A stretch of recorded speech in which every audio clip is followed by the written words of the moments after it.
बच्चों, आज हम पढ़ने जा रहे हैं न्यूट्रिशन इन ह्यूमन बींग्स। बहुत ही इम्पोर्टेंट टॉपिक है और इजी टॉपिक है।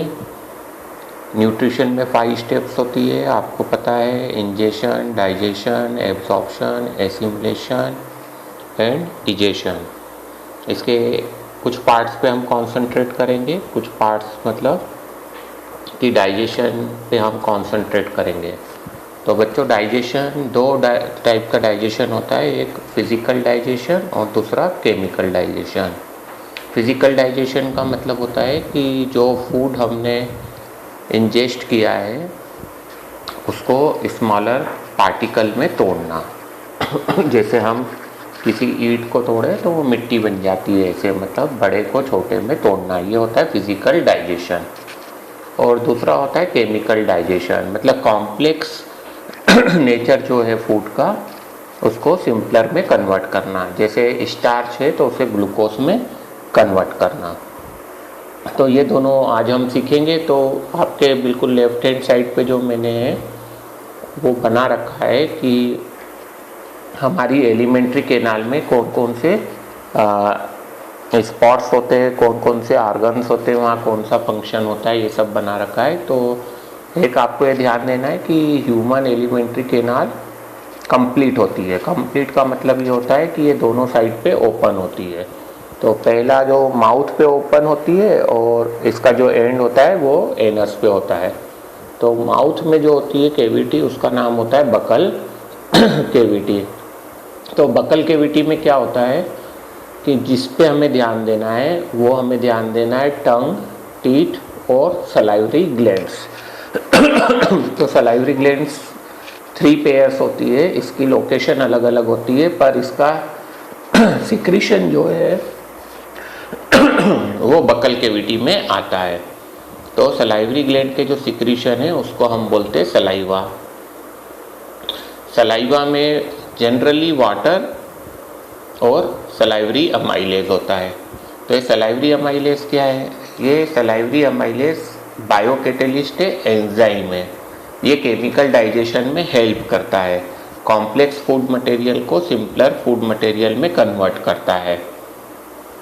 तो सलाइवरी अमाइलेज किस पे फंक्शन करता है? सलाइवरी अमाइलेज स्टार्च पे फंक्शन करता है, मतलब कार्बोहाइड्रेट पे फंक्शन करता है। इस पे ये इसे क्या करता है? इसे कन्वर्ट कर देता है ग्लूकोज में या शुगर में।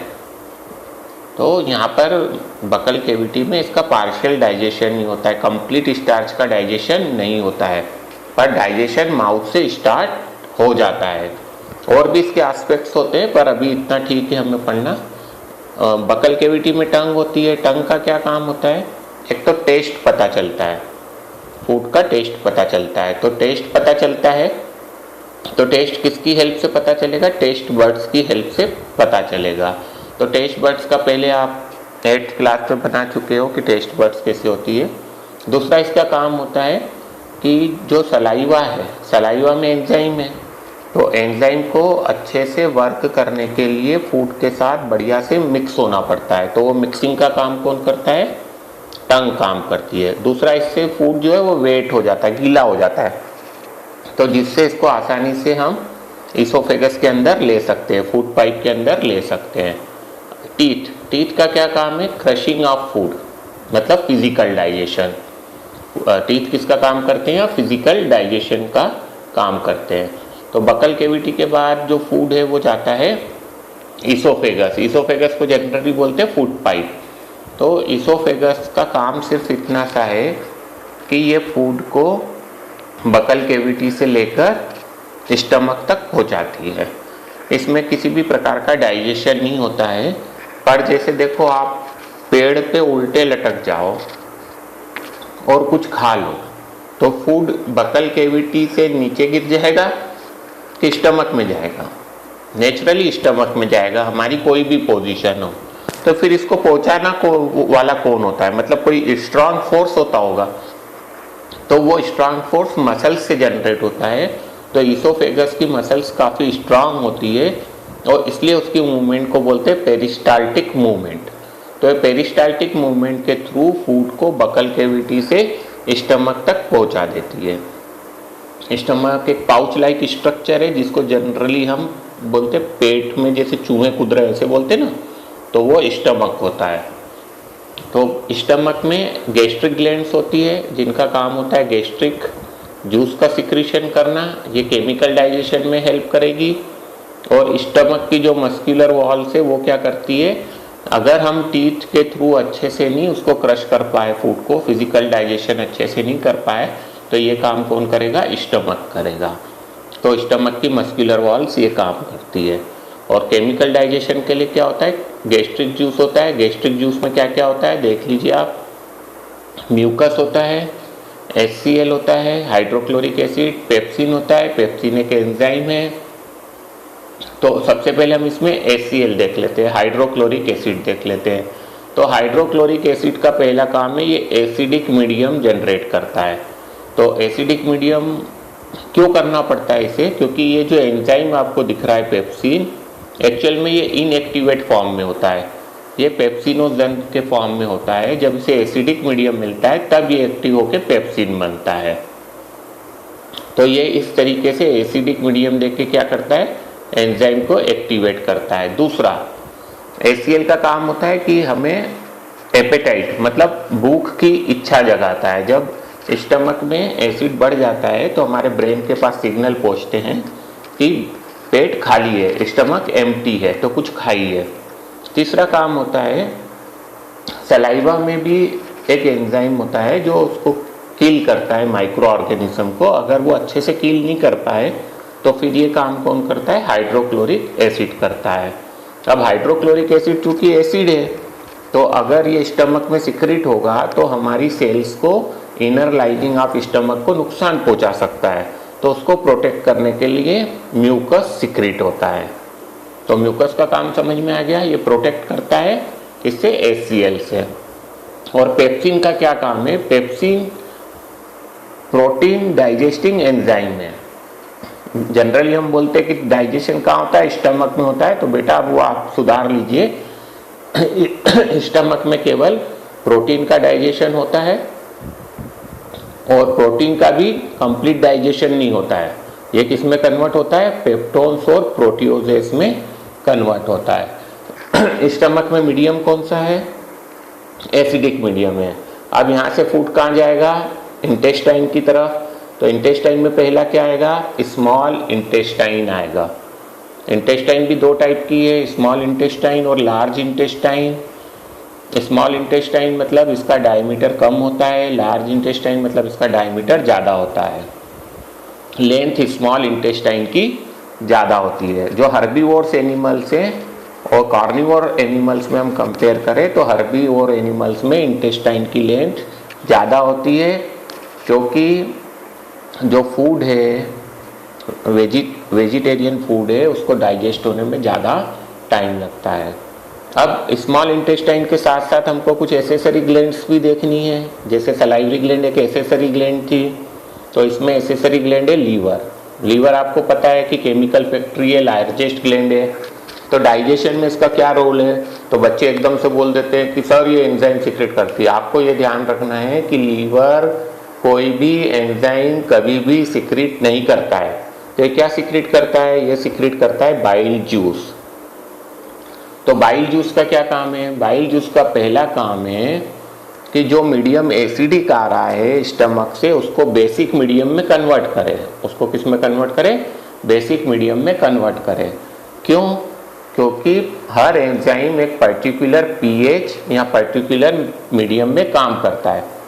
तो जो स्टमक में एंजाइम है वो एसिडिक मीडियम में काम करते हैं, जो इंटेस्टाइन में एंजाइम्स आएंगे वो बेसिक मीडियम में काम करेंगे। तो मीडियम हमें क्या करना पड़ेगा, चेंज करना पड़ेगा। दूसरा इसका काम है इमल्सिफिकेशन ऑफ फैट्स। अभी इमल्सिफिकेशन क्या है, फैट्स क्या है, तो फैट्स लिपिड या ऑयल एक ही बात है। तो ये मॉलिक्यूल क्या होते हैं, बड़े बड़े होते हैं, तो एंजाइम अच्छे से मिक्स नहीं हो सकते। तो एंजाइम को अच्छे से मिक्स करने के लिए इस फैट मॉलिक्यूल्स को पहले छोटे छोटे छोटे छोटे ग्लोब्यूल्स में तोड़ना पड़ता है। तो वो काम कौन करता है, बाइल जूस करता है।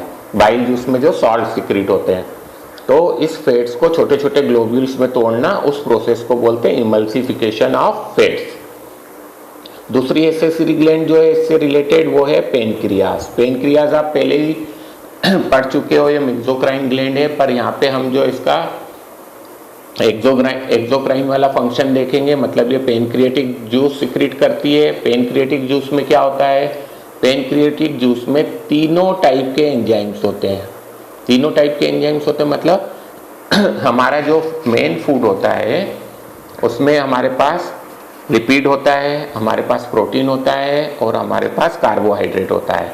तो तीनों को डाइजेस्ट करने के लिए इसमें एंजाइम्स मिलते हैं। तो पहला एंजाइम मैंने कौन सा लिखा हुआ है, ट्रिप्सिन लिखा है। ये इनएक्टिव फॉर्म में सिक्रीट होता है ट्रिप्सिनोजन के फॉर्म में। जैसे इसे बेसिक मीडियम मिलता है तो ट्रिप्सिन में कन्वर्ट हो जाता है।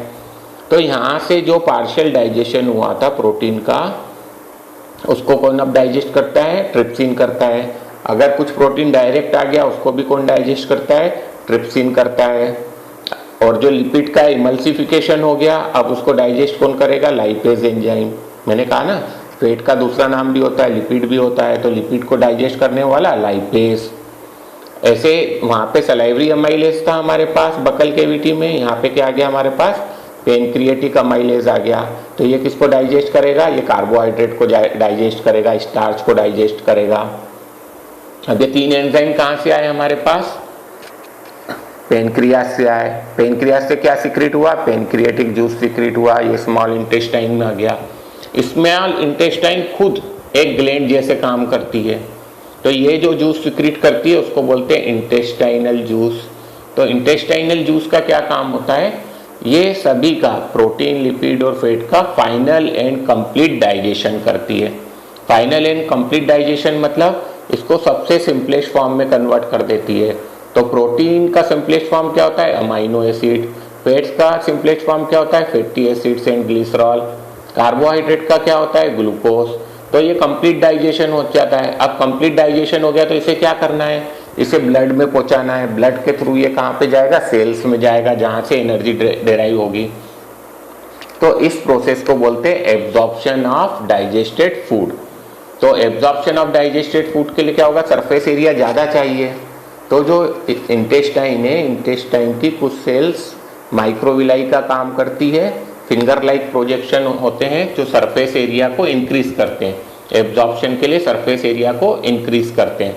तो ये विलाई क्या करते हैं, उस फूड को एब्जॉर्ब करके किसे दे देते हैं, ब्लड को दे देते हैं। उसका क्या होता है आगे वीडियो में देखेंगे हम। ऐसे ही लार्ज इंटेस्टाइन में भी विलाई होते हैं।